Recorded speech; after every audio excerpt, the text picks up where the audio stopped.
Welcome to सराव की classes. प्रिय विद्यार्थियों, सामान्य ज्ञान में जैसा हम पहले से पढ़ रहे थे, मेवाड़ शैली, मारवाड़ शैली, राजस्थान की कला एवं संस्कृति में राजस्थानी चित्रकला के तहत आज हम हाड़ौती शैली के बारे में पढ़ेंगे।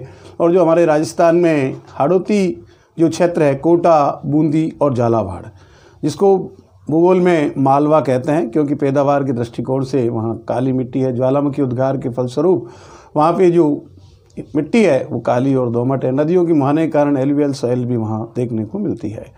तो खैर वो हम भौतिक विज्ञान पढ़ सके। आज हम शैली की बात करते हैं। तो सबसे पहले जो इस हाड़ौती क्षेत्र में शैली डेवलप हुई वो बूंदी शैली है।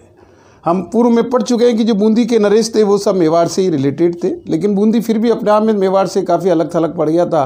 तो बूंदी में, और उस समय के जो राव सुरजनहाड़ा थे वो बड़े ही रोमांटिक व्यक्तित्व के धनी थे और बहुत मजाकी थे। जैसा आपने सीरियल में देखा, पहले मैं कि पहले तुम, मैं बोलूँ कि तुम बोलो। तो राव सुरजन को हमने देखा टीवी सीरियल के माध्यम से। राव सुरजनहाड़ा के समय इस शैली का विकास हुआ, बूंदी शैली का। और राव रतन सिंह के समय दीपक राग, भैरव रागिनी के चित्र बने। और उसके जो उत्तराधिकारी थे शत्रुसाल, भाव सिंह, अनिरुद्ध सिंह के समय भी इसका विकास हुआ। और अनिरुद्ध सिंह जी ने थोड़ा सा उसमें और चेंज होने दिया। अनिरुद्ध सिंह जी के समय इसमें दक्षिण का प्रभाव आने लगा। जो दक्षिण की हमारी शैली है उसमें मतलब जो है बूंदी के मंदिरों में, क्योंकि दक्षिण में मंदिर में जो हमारी बैसर शैली है, द्रविड़ शैली है, तो जो भारतीय शैलियाँ हैं वो दृष्टिकोण भी वहाँ के मंदिर में, बूंदी को मंदिरों की मथुरा बोलते हैं एक तरह से, कि राजस्थान का मथुरा बूंदी है। बहुत ही छोटा जिला है, लेकिन बहुत ही मनमोहक प्राकृतिक दृष्टिकोण से किला बड़ी ऊंचाई पे बना हुआ है। तो दक्षिण का प्रभाव आने लगा। तो ऐसे अनिरुद्ध सिंह जी के इस टाइम में शैली का विकास हुआ। और 18वीं सदी के राव उमेद सिंह जी का जो काल था वो महत्वपूर्ण रहा। इनके समय बिल्कुल प्राकृतिक दृष्टिकोण, क्योंकि पानी का इलाका है, तो पशु पक्षी, जलाशय, कुएं, बावड़ी, किले आदि से संबंधित प्राकृतिक चित्रण अधिक किया गया। यानी कि जो शैली में जो भित्ति चित्र, और आगे हम पढ़ेंगे, बहुत ही महत्वपूर्ण किला है। और मैं तो व्यक्तिगत रूप से उस किले को देखा है बालिकाओं के भ्रमण के दौरान, कि पुरानापन जरूर है लेकिन वहाँ की जो गहराई है वो बहुत ही अतीत को दर्शाती है। तो प्राकृतिक चित्र अधिक किया गया। और राव राम सिंह जी का भी महत्वपूर्ण योगदान है। तो इस प्रकार से मेरा कहने का मतलब है कि राव सुरजनहाड़ा ने शैली का विकास किया। और सुरजन सिंह जी के समय थोड़ा चेंज आया, रतन सिंह जी के टाइम, लेकिन जो शत्रुसाल जी और भाव सिंह जी थे वो इन दोनों के पदचिन्हों पे उस शैली को बनाते रहे। लेकिन अनिरुद्ध सिंह जी ने उसमें चेंज लाए, दक्षिण का प्रभाव दिया। और 18वीं सदी में राव उमेद सिंह जी के काल में प्राकृतिक छटा पर ध्यान दिया गया। तो जो विशेषताएं हैं वो निम्न है। इसमें वीरता और श्रृंगार रस, मतलब श्रृंगार रस आपको उन शैली में देखने को मिलता है। और वीरता, यहाँ जो लड़ाई झगड़े, युद्ध, चाहे शिकार हो, आगे देखो, राग शैली थी, नायक नायिका भेद, बारहमासा, कृष्ण की लीलाएं, कृष्ण और राधा की जितने भी जो मंदिर, क्योंकि मंदिर से उत्प्रोत है पूरा बूंदी। होली का महत्व है। शिकार, जो आसपास जंगल थे शिकार करते थे, तो शिकार को शैली में डाला। उत्सव, दरबार आदि, खजूर के वृक्ष, खजूर के बड़े वृक्ष आप देखिए मनमोहक होते हैं। प्राकृतिक अपनी जो भी सीनरी वगैरह बच्चे बनाते हैं, तो एक तरफ बतख दिखते हुए, तो वर्षा में नाचता हुआ मोर, सावन के महीने में जब प्यूं प्यूं करता हुआ मोर नाचता है, बतख, हिरण, शेर, इस प्रकार से उनकी शैली में इनको चित्रण किया गया। और जो रंग उपयोग करते थे, भड़कीले रंग, जैसे गहरा हरा, लाल, पीला, नीला। तो अब देखिए लाल हिंगलू का प्रयोग, यानी कि अपने मेवाड़ में भी लाल हिंगलू का प्रयोग है और बूंदी में भी लाल हिंगलू का प्रयोग है। महिलाएं जो चूड़ा पहनती है लाल रंग का, बड़ा शुभ माना जाता है।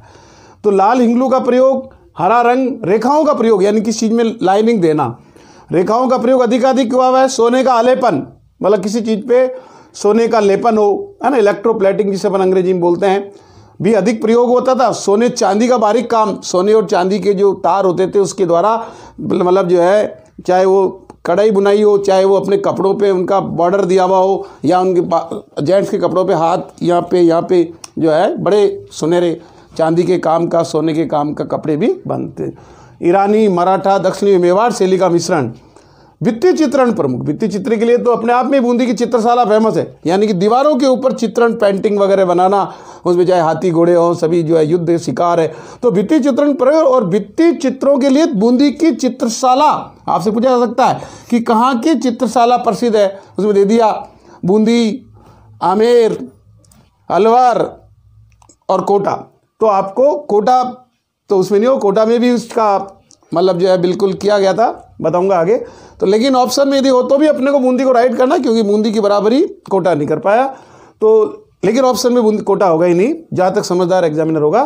तो बूंदी की चित्रशाला प्रसिद्ध है किसके लिए? भित्ति चित्रण के लिए। और उसके जो प्रमुख चित्रकार थे उस समय, अहमद अली, रामलाल, अर्जुन, सुरजन, राव के नाम पे सुरजन तो एक चित्रकार था, लेकिन यहाँ नाम श्री कृष्ण है ना। तो ये 1 2 3 4 5 जो है वहाँ के प्रमुख चित्रकार थे, बाकी बाद में तो और चलता ही रहता है। कोटा शैली, अब आते हैं हम बूंदी के बाद कोटा हाड़ौती क्षेत्र में, और इसका विकास बूंदी शैली से हुआ, यानी कि जो शैली है वो बूंदी में पहले विकसित हुई, क्योंकि कोटिया नाम के भील ने बसाया और काफ़ी बाद में बसा, भले आगे बढ़ गया। कोटा आज वर्तमान में बड़ी औद्योगिक नगरी है, सब कुछ है, पानी है, लेकिन बूंदी राजकाल में इस शैली में आ गए हैं। इसका विकास बूंदी शैली से हुआ। ये अलवर शैली से मिलती जुलती है, क्योंकि आप देखिए अलवर के जो राजा विनय सिंह जी थे, रानी के लिए जल महल बनाना और जो भी गार्डन तैयार कराना, सीधी सेठ झील है और पशु पक्षी भी, तो वो बूंदी से मिलती जुलती है। और कन्फ्यूज भी करता है कि अलवर शैली को महत्व दें या बूंदी शैली को, क्योंकि उनमें समानताएं काफ़ी अलवर शैली से मिलती जुलती है।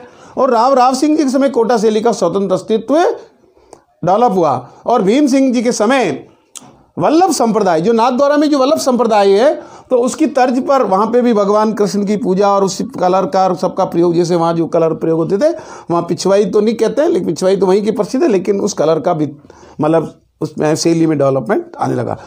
उमेश सिंह जी के समय शिकार चित्रण महत्वपूर्ण था, क्योंकि उस समय पहाड़ी इलाका था और शिकार इनकी थी। विशेषताएं दरबार, जुलूस, कृष्ण लीला, 12 मासा, राग रागिनियों, युद्ध, शिकार, मधुमालती कथा, दशावतार, झांकियाँ। तो शिकार चित्रों में रानियों व नारियों के शिकार करते दिखाया, मतलब वहाँ की रानियाँ भी शिकार करने जाया करती थी, और वहाँ की महिलाएं जो बोल्ड होती थी, जो मतलब दुर्ग से महल से संबंधित थी, आना जाना जो था, और उनमें जो बोल्ड थी उनको शिकार में ले जाया करता था।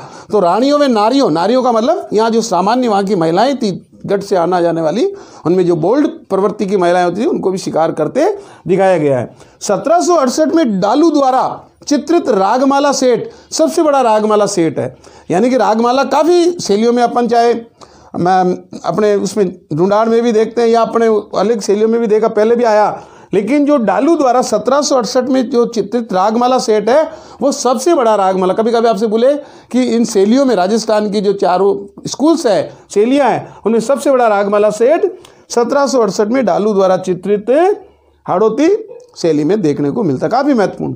और कोटा के जो झाला जालिम सिंह जी थे शासक, तो झाला जालिम सिंह जी की जो हवेली बनी हुई है आज भी मौजूद है, झाला जालिम सिंह जी की हवेली में बूंदी की प्रसिद्ध चित्रशाला के समान, बूंदी में तो प्रसिद्ध चित्रशाला ही है, के समान सुंदर भित्ति चित्र आखेट के लिए है। और प्रमुख जो रंग है वहाँ के हल्का हरा, पीला, नीला। तो इस प्रकार से कोटा के अंदर भी मतलब जो है विशेष प्रकार से आपने ये देखा, और रंग हल्का हल्का पीला। और चित्रकार जो थे वहाँ पे कोटा में उस समय रघुनाथ जी थे, गोविंद राम था, डालू था जिसका अपन विवरण ही पढ़ चुके हैं, जो भित्ति चित्र के लिए बहुत ही फेमस, लच्छी राम और नूर मोहम्मद। तो ये 5-6 वहाँ के प्रमुख चित्रकार थे कोटा शैली के। अब आता है झालावाड़। जब बूंदी डेवलप हुआ, बूंदी के बाद कोटा बसा और कोटा के बाद झालावाड़, कोटा से 80 किलोमीटर दूर है, और पहाड़ी इलाका और नदियाँ हैं, काली सिंध, आऊ, परवन, और शिकारी इलाका है। एक तरह से शिकार बहुत हुआ करते, क्योंकि जीव जंतु पशु पक्षी पे बहुत पेड़ पौधे देखने को मिलते हैं। जनसंख्या तो आज भी कम है, कई जिलों से झालावाड़ आज भी छोटा है, लेकिन जब झालावाड़ धीरे धीरे उन्नत हुआ, लोग लाके बसने लगे कोटा से, कुछ आसपास के गांव थे खेती के हिसाब से खेती निकाल करके, तो वहाँ जो है वहाँ श्रीनाथ जी का महत्व है, क्योंकि वल्लभ संप्रदाय कोटा से जुड़ गया था। आपको मैंने बताया कि वल्लभ संप्रदाय जो है भीम सिंह जी के समय प्रभाव आया, तो ये भीम सिंह जी का प्रभाव जो है वहाँ तक पहुँचा झालावाड़ की तरफ। और झालावाड़ में श्रीनाथ जी और राधा कृष्ण लीला, रामलीला, मतलब धार्मिक नगरी के रूप में वहाँ पे अपनी डेवलपमेंट हुई, क्योंकि राजपूत सरदार ज़्यादा रहते हैं झालावाड़ में, तो उन लोगों को कृष्ण से ठाकुर जी की सेवा करना, तो विभिन्न प्रकार से झालावाड़ की जो शैली थी वो झालावाड़ की शैली में कहने आपको वल्लभ संप्रदाय का दुख मिलता है। आज भी वहाँ लोग जय श्री कृष्णा बोलना ये मतलब जो है रूटीन में है। तो कहने का मतलब है कि झालावाड़ में जो कोटा और बूंदी का मिश्रण है, जो चीज़ है वो तो पाई जाएगी, लेकिन कृष्ण की लीला, श्रीनाथ जी का प्रभाव और रामलीला वगैरह जो हमारे आदर्श हैं, सोर्स में राम को मर्यादा पुरुषोत्तम माना गया है। तो झालावाड़ शैली मतलब कहने का मतलब बूंदी और कोटा की एक मिश्रित शैली है, ओतप्रोत शैली है, इनसे प्रभावित है। वहाँ ज़्यादा कुछ नहीं देखने को मिला और उसी शैली को उन्होंने अपनाते हुए चला। तो प्रिय विद्यार्थियों, मैं जहाँ तक समझता हूँ कि शैली के दृष्टिकोण से जो कंटेंट्स हैं ज़्यादा से ज़्यादा जो मेरे पास उपलब्ध है, मैं आपको प्रयासरत हूँ आपको जुटाया जाए और आप इसको सीखें। लेकिन आप हौसला अफजाई करें मेहनत करने वाले का। निःशुल्क में आपको इतना ज्ञान यदि सुबह शांति प्रयास करके देना हो तो इसका मतलब है कि शिक्षक को क्या चाहिए, सम्मान। तो आप ज़्यादा से ज़्यादा इसको लोगों में बांटें तो खुशी होती है। कि आज मैंने देखा कि जो मेवाड़ के राजपूत वंश का जो वीडियो मैंने डाला 4 दिन हुए होंगे, लेकिन दूसरे दिन ही उसमें 400 करीब व्यूवर्स हो गए थे और तीसरे दिन तो उसमें 500 करीब व्यूवर्स हो गए।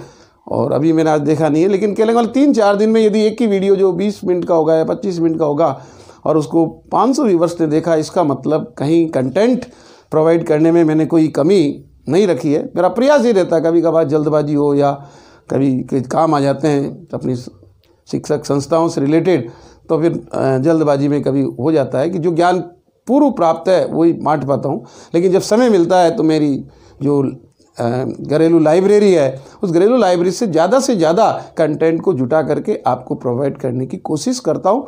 तो इसके लिए आपसे एक ही गुजारिश है कि आप ज़्यादा से ज़्यादा लोगों को इस ज्ञान को बांटने के लिए मददगार बने, सब्सक्राइब करने के लिए, लाइक करने के लिए और कम से कम व्यूवर्स के लिए प्रोत्साहन दें, जिससे इस ज्ञान सरस्वती के भंडार की बड़ी अपूर्व बात है। जो खर्चे त्यो बड़ी बिन जात है।